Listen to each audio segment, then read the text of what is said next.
Hey guys, Kieran here, and this will be the last video for Player's Handbook 2. I looked through the races after the last video, and there's only 3 more to go over, and I will get those 3 done in this video right here. Well, the first one we're coming across is the Goliath. Now, these guys are probably the tallest race there is. Their average height is 7'2 to 7'8. Taller than most of us. Their average weight is 280 pounds to 340 pounds. Their ability score bonuses is a +2 to strength and +2 to constitution. Their size is medium, has a speed of 6 squares, and has normal vision. Now this race, they have common for one of their language, and you either pick Dwarven or Giant. Their skill bonuses is a +2 to athletics and +2 to nature. They have a mountains tech whatever. They have a +1 racial bonus to will. Whenever you make an athletics check to jump or climb, roll twice and use either result. And they have Stone's Endurance, and this is an encounter power that improves when you get to level 11 and 21, but the default is you gain a +5 resistance to all damage until the end of your turn, and then 11 increases to 10, and 21 increases to 15. They really are more of a strike with melee weapons or a defender to help defend the group or whatever. So they would be members of Barbarian, Fighter, and Warden classes. They probably do well with shields and melee weapons. There is one thing about the male Goliath is that they're bald, no matter what. They're always bald. Females have hair, but they keep it braided. Yeah, and I believe it is war paint. That's also symbols from what they're from. And yeah. Okay, next race here is Half-orc. Thing is, they don't live as long as others, but their average height is 5'9 to 6'4.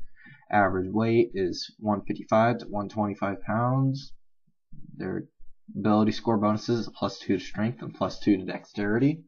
Size is medium. They move 6 squares, have low light vision. They know the languages of Common and Giant. They have a skill bonus of +2 endurance and +2 intimidate. They have a Half-orc resilience. First time you are bloodied during an encounter, you gain 5 temporary hit points. Temporary hit points increase to 10 at 11th level and 15 to 21st level. Swift charge. You gain a +2 bonus to speed when charging. Force assault. Your encounter power for this race. You hit an enemy is a trigger, and the effect is the attack deals 1 weapon die with extra damage of it if it's a weapon attack, or 1d8 extra damage if it isn't.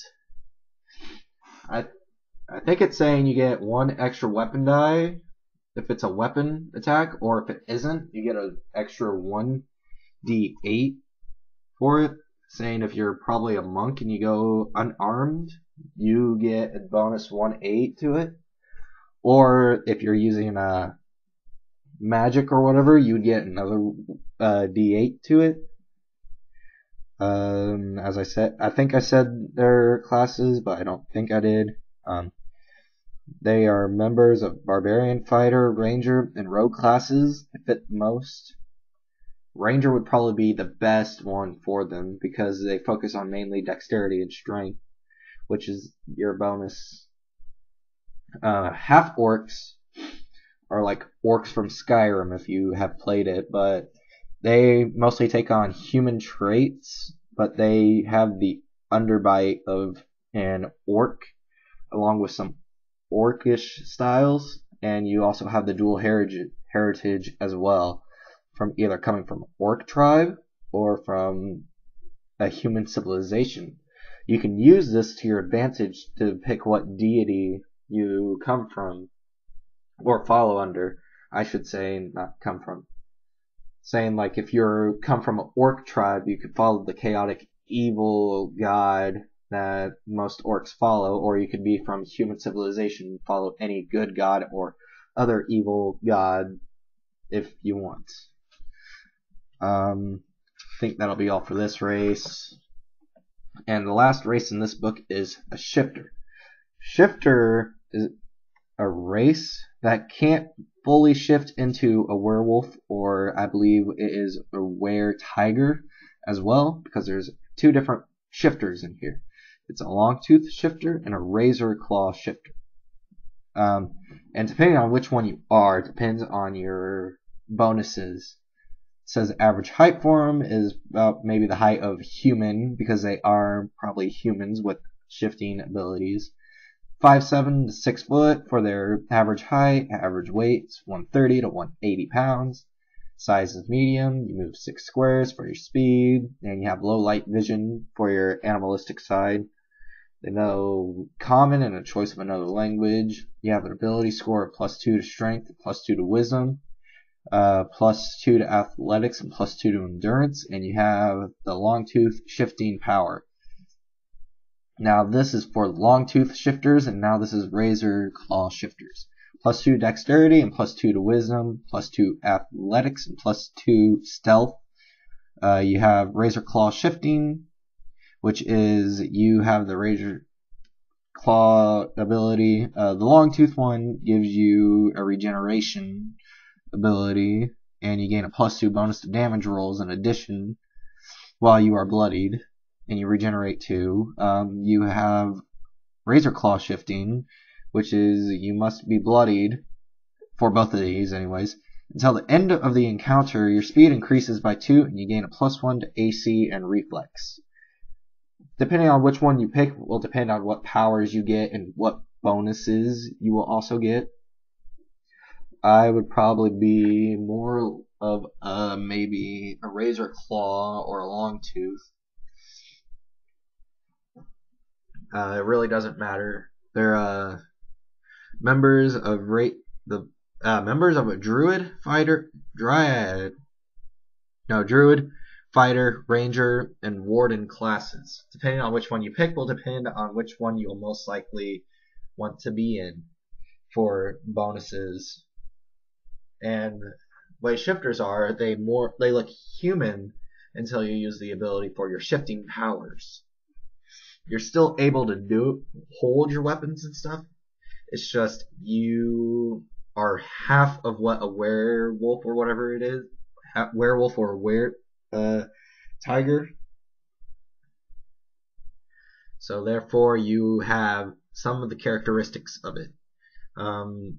Unlike a true werewolf where you can shift into your hybrid, your human and your wolf form, in this you only shift between half of your hybrid and half of your human. I think this will be it for this video. I will be coming back to this book for feats, paragon paths, and classes, and I'll be doing that for the first one as well. But introduced in book 2 is your racial paragon paths that you can pick. Now that's different from your original class paragon paths, but I will discuss that later. So this will be it. See you guys later. Like, subscribe to become an adventurer today, and have some great adventures.